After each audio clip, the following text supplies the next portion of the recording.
Well, hello there. I'm Vic, also known as the Midweaver, and today we are joined by Zoya. So, in my last video, I have said that Zoya, where Zoya? In my last video, I have said that the writing is not going particularly well, that I am exhausted from it, and that I need to take a longer break from it and focus on my drawing. Well, that went many directions, but not the one that I have expected. So, what ended up happening? The exact moment that I have said that I will be taking a break, it appears that all of the pressure I have been feeling about needing to write has somehow evaporated, and suddenly writing became easy again. So, I have completely failed at my task of taking a break and instead ended up writing what, 8,000 words in a week? Like that's insane. I have no idea how that happened, and I think part of that is that the chapter I have been writing last month was very difficult in that it was not in draft 1 at all, and I am currently too used to the fact that I have draft 1 to rely on when building up draft 2. And so whatever is not in there now brings me a little bit of anxiety because I'm not used to drafting from scratch anymore, even though I have been only working on this draft for what, 4 months? So it shouldn't be like this, but it unfortunately is like this. So now I have returned to the 2 chapters. Hello.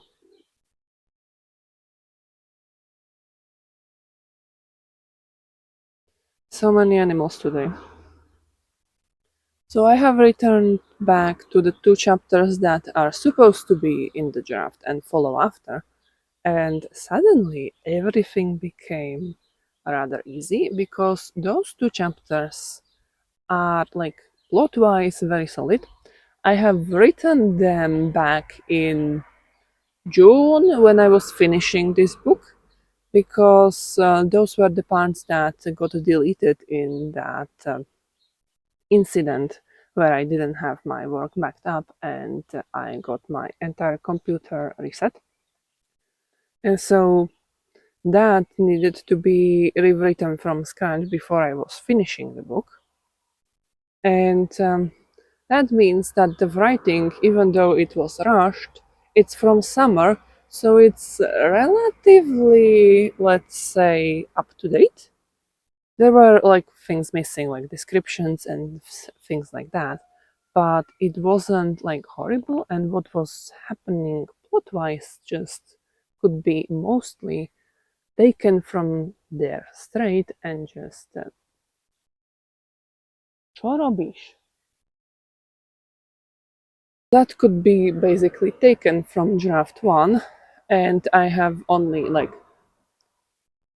moved scenes here and there, not scenes, like small beats, like actions, like realigned in which order they go, added a little bit of interactions in between, a little bit of descriptions. So like it's difficult to say how much have I actually written and how much I have taken from the first draft. So in this sense, tracking the words is a bit difficult, but I would say I have added at least 1,000 words to both of those chapters that have not been there previously, and also rewritten parts of it from scratch. So it's not like I have not been writing, it's just been a little bit different of type of writing. So that's how I ended up with 8,000 words in just a few days. And now I have reached again the chapter where the moving around is happening again, the Frankensteining of the plot, because now I am on chapter 16, I believe. And so I am writing chapter 16, but I am rewriting parts of it from old chapter 13. So that is going into chapter 16. But then I have found bits of chapter 13 that I have taken and placed in chapter 10. So I went back and added that to chapter 10. So I am fully like rearranging the scenes moments and taking things that on some level work but completely changing the context. Like chapter 13 is better having his existential identity crisis over being a dragon while he's in an infirmary after he has been attacked by some beasts. But that didn't happen in draft 2. So instead, I have taken this bit and placed it after the incident with the bandits. And so now his like dragon context doesn't fully fit, but him being in an infirmary and being bored and all that still fits. So I just need to rewrite the conversation with Aurora, and that should be fine. So yes, draft 2 is being very funny in this way. Like some parts are easy, some parts are difficult. Then there are parts that I can take straight from draft 1 and just do small edits to them and they are fine. And there are chapters that need like fully being added. And now we are back to the chapters from draft 1 are somewhat okay, but the order of them is not. It appears all my animals are making an entrance, so Gina, say hi. No, nothing? Okay. So, moral of this story? Sometimes saying you will take a break is exactly the magic word necessary to take away the pressure and dive into unbridled creation, as has happened here, because in mid of February, I have reached 50,000 words in this draft. Now I am at 60,000 words in this draft, and that's great. Now that my dogs are done barking, there is one more thing I wanted to talk about, and that's this. So this is the printed copy of draft 1, and as you can see, the placeholder title for this is the Dragon Queen Awakens. But as you have seen in the previous video, I have finally found out what I want to name this book. But back then I didn't have the time to actually explain why I have chosen that title. So let's dive into that now. So the title that I have landed on is the Mandate of Magic. And I have said that this title works on several dimensions. And if you read the comments on the previous video, yes, some people have guessed correctly some of them, but not all of them. So let's dive into that. The first reason why Mandate of Magic works is kind of obvious, like mandate, politics, magic, fantasy, so obviously it's a political fantasy. It communicates the genre of this book rather clearly and well. And from what I have seen as reactions, people are quite intrigued what it could be about. The other reason why Mandate of Magic works is the world building and Aurora herself. She is the queen, but she's not the queen because her parents were ruling before her. This is not a hereditary system. In this kingdom, the person with the most magic born in the kingdom gets to rule, which means she is the strongest mage in this country and she is the queen. So literally she has the mandate of magic. So those are the more basic reasons, but then we have more personal reasons to the characters themselves.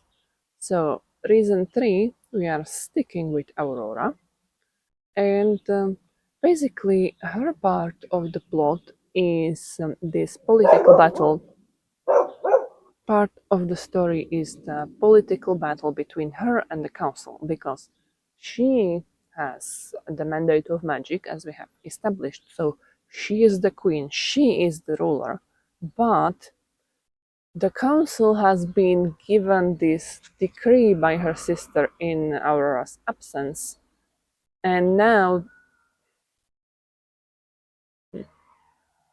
how to explain this? So basically, Aurora was gone for 15 years because of an accident that has happened during her wedding, and her sister, Princess Cassidy, has given the council the approval to lead the country in the queen's absence.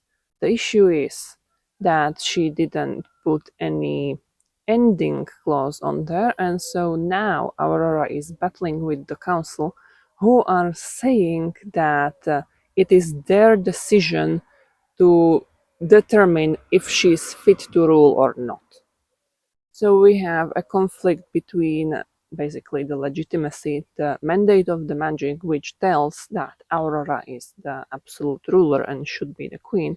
And then we have this decree done in her absence that says that the council rules until she is fit to rule. But nobody knows what it means to be fit to rule. By whose standards is she fit to rule? Obviously, the council is making it up to be whatever works for Cat. Why? He's poking the tripod. Why?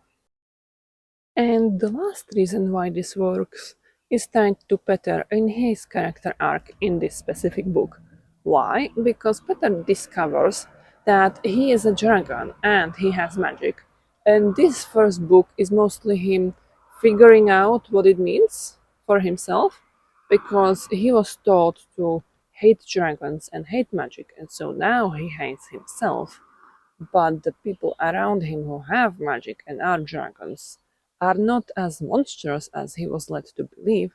So now he's kind of forced into questioning everything that he knows about how the world functions and about himself, and basically trust into the position of the prince of this country and needing to both protect his people and protect himself. And so he's dealing with his relationship to his own magic and basically learning how to come to terms with it and start using it and become the prince that this kingdom needs. And so those are all of the 4 reasons why I have decided to rename this book The Mandate of Magic. I am thinking that I might actually redesign the typography on this cover to fit that name better. So tell me, what do you think about this change? Do you agree with me? How has March treated you so far? Because for me, it has been really good. Have you ever experienced that you have said that you will be taking a break and it went horribly wrong in the best way possible? Because that's exactly what happened here, and I am kind of curious if people have also experienced this. So, goodbye for now, and see you next time.